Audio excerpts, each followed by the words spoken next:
అంటే మీ అంచనా ప్రకారం ఎవరు గెలవడానికి అవకాశం ఉంటారు? పార్లమెంట్ కడప పార్లమెంట్ సీట్ అండి. కడప పార్లమెంట్ సీటా అంటే ఎందుకంటే కొంచెం కీన్గా ఉంది. ఎవరు గెలుస్తారో అని చెప్తాను. ఎవరు గెలుస్తారో అని చెప్పలేము. అక్కడ ముగ్గురు అభ్యర్థులు ఉన్నారు పార్లమెంటులో. వైఎస్ఆర్సీపీ తరఫున అవినాష్ రెడ్డి గారు, కాంగ్రెస్ పార్టీ తరఫున షర్మిలమ్మ గారు, ఎన్డీఏ కూటమి తరఫున భూపేష్ రెడ్డి గారు ఉన్నారు. భూపేష్ రెడ్డి గారు అయితే అంత తిరగలేదు. అన్ని నియోజకవర్గాలు తిరగడం కానీ ఏదో ఖర్చు పెట్టడం కానీ చేయలే. ఆయన ఎక్కువ దమ్మలమడుగులోనే కాన్సన్ట్రేట్ చేసినారు. ఎందుకంటే ఎట్టా ఇది అయ్యేది కాదు పోయేది కాదనే సమస్యతో ఆయన కొంచెము తగ్గి ఉన్నారు. ఇంకా పోటీ అంటూ ఉంటే వీళ్ళిద్దరికే ఉంది. ఎవరికి? షర్మిలమ్మకు, అవినాష్ రెడ్డికి. ఎప్పుడూ లేని విధంగా పులివెందుల్లో అయితే అన్ని బూతుల్లోనూ ఏజెంట్లను పెట్టినారు. ఎందుకంటే అక్కడ నిలబడిన తెలుగుదేశం అభ్యర్థి అయితేనేమి బీటెక్ రవి గారు, అంటే షర్మిలమ్మ గారు, వివేకానంద రెడ్డి గారు కూతురు, వీళ్ళందరూ కలిసి కష్టపడి బూతుల్లో అయితే ఏజెంట్లను పెట్టినారు. ఇంత మునుపు కొన్ని బూతుల్లో ఏజెంట్ కూర్చుండేవాళ్ళు కాదు, సాలిడ్గా వేసుకునేవాళ్ళు. వేసుకున్నప్పుడు 50,000 నుంచి 1,00,000 వరకు మెజారిటీ వచ్చేది. అటువంటి పరిస్థితి ఒక్క నియోజకవర్గంలోనే. ఈ మారు ఏజెంట్ పెట్టిన తర్వాత ఎందుకంటే పోలింగ్ బూతులకు వెళ్ళి వేశారు ప్రజలు. వాళ్ళ అభిష్టాన్ని చూపించారు. చూపించినప్పుడు కొంత అక్కడ నుంచి సమాచారం ఏమంటే ఒక ఓటు అయితే జగన్మోహన్ రెడ్డి గారికి వేశారని, అంటే శాసనసభకు, అంటే ఎమ్మెల్యేకు. రెండో ఓటు పార్లమెంటుకు అయితే షర్మిలకి వేశారని, అంటే క్రాస్ ఓటింగ్ జరిగింది.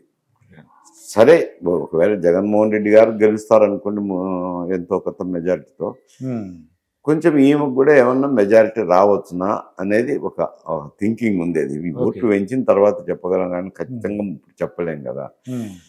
వచ్చినప్పుడు మిగతా నియోజకవర్గాలు 6 నియోజకవర్గాలు ఉన్నాయి. 6 నియోజకవర్గాల్లో ఆమెకు అభ్యర్థులు అయితే పెట్టుకున్నది, కానీ చిన్న అభ్యర్థులు పెట్టుకునేది, స్థాయికి తగ్గ అభ్యర్థులు కాదు. ఏదో కాంగ్రెస్ పార్టీకి అభ్యర్థులు ఉన్నారంటే ఉండినారు. తర్వాత తెలుగుదేశం పార్టీకి ఓట్లు వేసిన వాళ్ళు శాసనసభకు అయితే తెలుగుదేశం పార్టీకి వేశారు. పెట్టిన అభ్యర్థి బలహీనం కాబట్టి కొంత తెలుగుదేశం పార్టీ నుంచి కూడా షర్మిలకే ఓట్లు వేసినారు. మహిళలు అనుకోండి, రకరకాల వ్యక్తులు. అలాగే వైఎస్ఆర్సీపీ నుంచి కూడా కొంత క్రాస్ ఓటింగ్ జరిగింది. 2 పార్టీల నుంచి కూడా క్రాస్ ఓటింగ్ జరిగింది. కులాల వారీగా చూసినప్పుడు మైనారిటీ ఓట్లు అయితే, ఎందుకంటే వాళ్ళ ఆల్ ఇండియా డెసిషన్ ఒకటి ఉంది కదా, కాంగ్రెస్ పార్టీకే వేయాలా అని. అక్కడ కాంగ్రెస్ ఉండడము, గుర్తింపు ఉండే అభ్యర్థి ఉండడము, ఒక రాజకీయ ప్రాముఖ్యత అయిన అభ్యర్థి ఉండడంతో మొత్తం మైనారిటీ ఓట్లంతా షర్మిల గారికే వేశారు.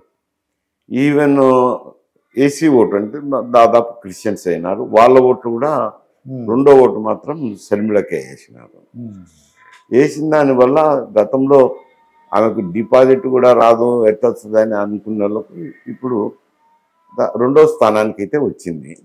ఎన్ని ఓట్లు వస్తాయని చెప్పలేను, కానీ 2వ స్థానంలో అయితే చేరింది. గెలుపు ఓటములు అనేది అది ఎన్నికలు లెక్కించినప్పుడు చెప్పాల్సిన విషయం. ఎందుకంటే ఆమె కింద క్యాండిడేట్ లేదు కాబట్టి. గెలిస్తే గెలవచ్చేమో కూడా అండి, ఏం చెప్పలేను. దాదాపులకు వచ్చింది, ఆమె గుర్తింపు స్థాయికి వచ్చింది అని అంటారు. ఎందువల్లంటే షర్మిల గారు అది సునీత గారు, వివేకానంద రెడ్డి గారు కూతురు కూడా ఇలా పొంగు పెట్టి అడుగుతున్నారండి. అంటే కొద్దిగా సెంటిమెంట్ అంటే వాళ్ళ బాధను వాళ్ళు వ్యక్తం చేసినారు. ఎందుకంటే ఒకరికేమో తండ్రి అవుతారు, ఒకరికేమో బాబాయ్ అవుతారు, చంపబడినారు. ఆ కేసు దర్యాప్తు సక్రమంగా జరగనివ్వటం లేదు. జరగనివ్వకపోవటానికి కారణం సీఎం ఆఫీసేనని, వాళ్ళ ఇన్వాల్వ్మెంట్ వల్లనే ఇది సరిగా ఇన్వెస్టిగేషన్ జరగలేదని వాళ్ళ బాధ ఉంది. బాధతో మాకు న్యాయం, మీరైనా ప్రజలైనా తీర్పు చెప్పి న్యాయం చేయండి అని ఇద్దరు అడిగినారు. వాస్తవమే, దానివల్ల కొంత సింపతి కూడా ఉంటుంది. అవునండి.